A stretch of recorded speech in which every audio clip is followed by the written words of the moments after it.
1021 and 105.3 The Shark. Good morning, my friend. Welcome to your Tuesday. 3 things you need to know to start your day. Let's get it going, shall we? All sponsored by Jimmy's Jazz and Blues Club, online at jimmysoncongress.com. The forecast for today, it's going to be a blustery day. Very sunny, very windy today, 55 for a high. And then tomorrow, during the day, cloudy, chance of showers tomorrow night is when the rain comes in. But, as they say, we do need it. Dan Alexander is in the Shark News Tank. He says Governor Kelly Ayotte has announced the locations of mobile food pantries for SNAP recipients that will be available starting tomorrow as part of a partnership with the New Hampshire Food Bank. Locations in the Seacoast region include Dover, Hampton, Portsmouth, Raymond, Rochester, Seabrook, and Somersworth. You can check the Department of Health and Human Services for exact times and locations. Meanwhile, the Trump administration says it will partially fund SNAP benefits for November in compliance with a court order, but it could take weeks for payments to be made. Thank you so much, Dan. And if you haven't tried them, I don't know if you really want to try them, but hey, as I like to say, you do you. Oreo is selling Thanksgiving cookies that taste like turkey and stuffing. They also have some available that taste like sweet potato, creamed corn, cranberry sauce, pumpkin pie, and caramel apple pie. You can order a tin for $20, and you can order them online only for now. And I have to admit, I'm a little bit intrigued. Coming up, remember how we talked about that woman who got a spider in her grapes at Market Basket? These things happen more often than you think. Exotic animals found in food. More on that coming up in 15 minutes from now on 1021 and 105.3 The Shark. 1021 and 105.3 The Shark. Good morning. Thanks for being here. November 4th. I don't like spiders and snakes, and that ain't what it takes to love me. Jim Stafford, do you remember that one? My mother used to play that one back in the day. Anyway, yeah, spiders and snakes, they have both been found in produce in the grocery stores. And, not long ago, the latest one was the woman from Northwood who bought a bag of grapes at Market Basket in Lee. And when she unpacked her groceries, she discovered a widow spider staring back at her. I would have moved. But Callista Playstead of Northwood is more brave than me. Oh, my gosh. When she saw the spider, she vacuumed it up, thinking it was just a regular, everyday, terrifying spider. But then she looked it up on the internet and found it was, in fact, a widow. At that point, she threw the vacuum outside because the spider could have still been alive, she thought, in the vacuum canister. A good thought, Callista. Okay. Then the vacuum ended up in the dumpster. My theory is potentially the spider is still alive in somebody's dumpster in Northwood, New Hampshire. But that's just a thought that will come back to me at some point at 3 a.m. No big deal. Not that I would have known what to do. Callista is my hero for taking any sort of action at all. I would have passed out for sure. Anyway, the black widow spiders have made their way to Dover. Now, this is going back in the day.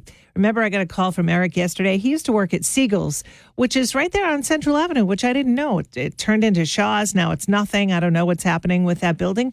But anyway, he said they used to get some produce from Brazil. He and his coworkers discovered a black widow spider once. So those things do happen much more than probably we even know about. I mean, imagine the ones that just, we can't talk about this, chimpanzee that's come through. Oh my gosh. And then earlier this year, a poisonous snake was found in the bananas at Market Basket in Manchester on Elm Street. But yeah, exotic animals, insects, they show up all the time, apparently, because we get goods from all over the world. Coming up in 15 minutes from now, people's sexiest man alive. Who did they choose? Who did they choose? I'll have that next on 1021 and 105.3 The Shark. Stevie, it's 1021 and 105.3 The Shark. Good morning. I'm Sarah Sullivan. Thank you for being here. Well, it happened. People magazine has yet again chosen the sexiest man alive. Now, if you've listened to me for a few years, I've been around for quite a long time. Oh, my hip. You know that these bug me. Sexiest woman alive that People magazine does, sexiest man alive, and I'll tell you why. It's because, have they seen every single person in the world? Have they seen every man that's alive? I would say not. Who's got the time for that? Certainly not People magazine. But anyway, Jimmy Fallon got to announce the sexiest man alive last night on his show. And here's how it went down. People's sexiest man alive, Jonathan Bailey! In 2025, you just think, I'm sort of thrilled that People magazine have invited someone in to bestow this honor on someone who can really cherish the value of a sexy man. Yes. Okie dokie. That guy, Jonathan Bailey is his name. He's Lord Anthony in Bridgerton and Fiyero in the Wicked movies. He told Jimmy that when he got the news from People magazine, he was doing Shakespeare's Richard II. Now, I'm all about beauty. Don't get me wrong. But I'm a big, big believer that beauty is subjective. You know what I mean? I do like the fact, though, that 2 New Englanders got chosen for the past 2 years. So maybe they just want to get away from New England, in honor of fairness or whatever. But our very own John Krasinski, he, of course, from Massachusetts, he was chosen last year as the sexiest man alive. He reminded his wife, Emily Blunt, that she promised to wallpaper their house with his cover if he ever won. So he joked that was a binding contract. I wonder if that's still a contract in his house. Then the year before, in 2023, it was Maine's own Patrick Dempsey, who is just lovely. He's lovely. Anyway, now you know. It's my job to fill you in on these sort of things. Coming up, we've got your Facebook survey results. Should the time change stay the heck alone? Should we leave it alone? And should it be standard time or daylight savings time? I took the poll yesterday on our Facebook page, and the results coming up at 7:30 on 102.1 and 105.3 The Shark. Man, I hope David Lee Roth comes back to the casino this summer. 102.1 and 105.3 The Shark. Here are 3 things you need to know. Thanks, X-Men. Your Shark Bites all brought to you by Jimmy's Jazz and Blues Club, online at jimmysoncongress.com. Here's what's happening for today. Sunny and breezy, 55 for a high. Tomorrow, cloudy, and then here comes the rain tomorrow night. Well, today is the day for elections. Several New Hampshire communities will be holding municipal elections. There are open seats in Rochester and Dover, while in Portsmouth, the city council member who gets the most votes will become mayor. Voters in Portsmouth will decide whether to allow a social district. The districts are places where adults can consume alcohol in designated public areas, walking between different bars and restaurants. They are allowed now under a new state law signed in July. Polling hours are different in each community, so check the website for your city clerk to find out more details. And Governor Kelly Ayotte, this is according to the Shark News Tank with Dan Alexander, has announced the locations of mobile food pantries for SNAP recipients that will be available starting tomorrow as part of a partnership with the New Hampshire Food Bank. Locations in the Seacoast include Dover, Hampton, Portsmouth, Raymond, Rochester, Seabrook, and Somersworth. And you can check the Department of Health and Human Services website for exact times and locations. Coming up, daylight savings time. Do you want it just to stop and have either standard time or daylight savings time? The result of the Shark's Facebook page poll coming up next on 102.1 and 105.3 The Shark. Wow, there's even books that have been written about this. It's 102.1 and 105.3 The Shark. I'm Sarah Sullivan. About the madness of daylight savings time. Yesterday on our Facebook page, I had a poll question just for you. It said, should we keep changing the time 2 times a year? And I have to say, it was unanimous, a resounding no. That's what everyone said on our Facebook page. Tara said absolutely not. Pete, no. Amber said nope, nope, nope. Dan, absolutely not. I can't think of or heard of a good reason for changing the time. Sue said, I would say no, except as a bus driver. She said it was nice starting her day off in the daylight. So I do get that. But do you know who we have to blame for daylight savings? Benjamin Franklin. It's true. Apparently, he was the one that said he wanted to conserve energy, so we should implement daylight savings. And the first country to do that was Germany, and we followed suit right after that. Maybe not right after, but we did follow suit after that.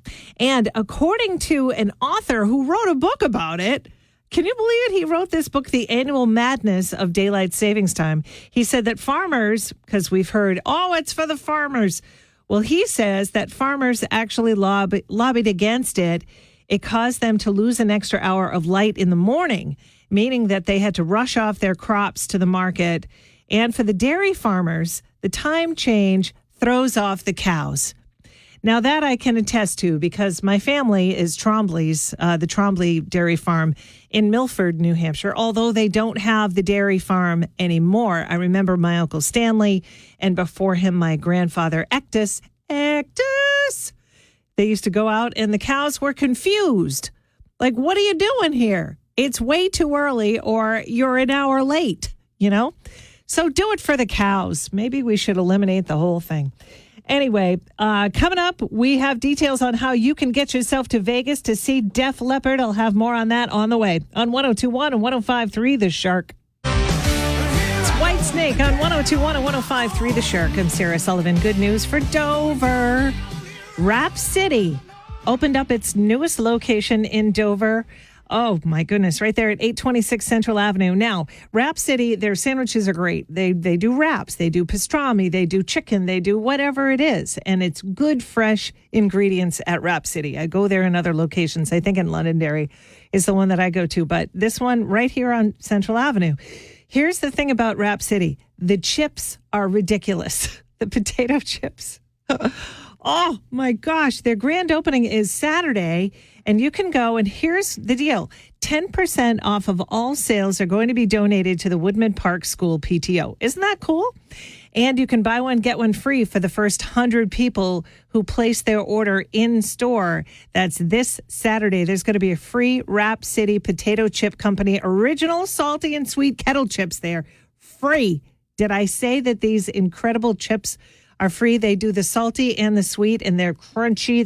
They're just, that's why I go to Rap City, I'll be honest. I mean, their sandwiches are great, but the potato chips is why I go there. Anyway, you can sign up for the loyalty rewards and a chance to win a Rap City Sandwich Company catering for 20 people. Isn't that awesome?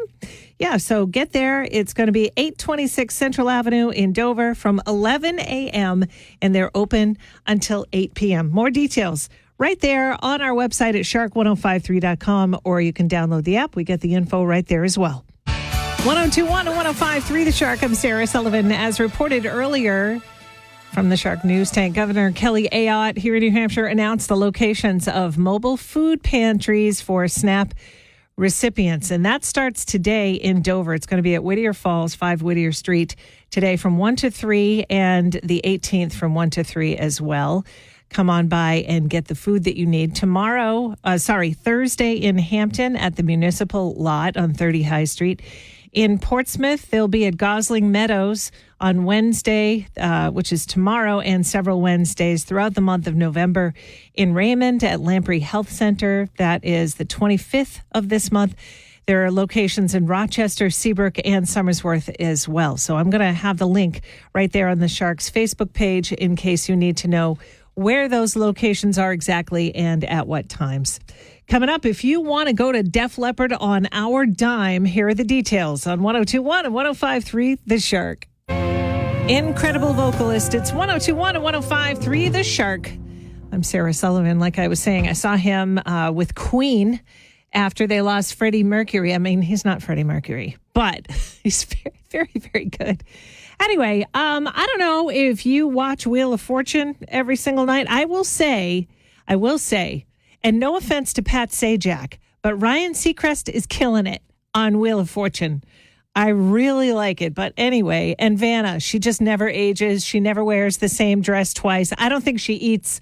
As a matter of fact, I think she's an alien. But anyway, there's a family value, in quotes, group known as 1 Million Moms. Have you heard about this group?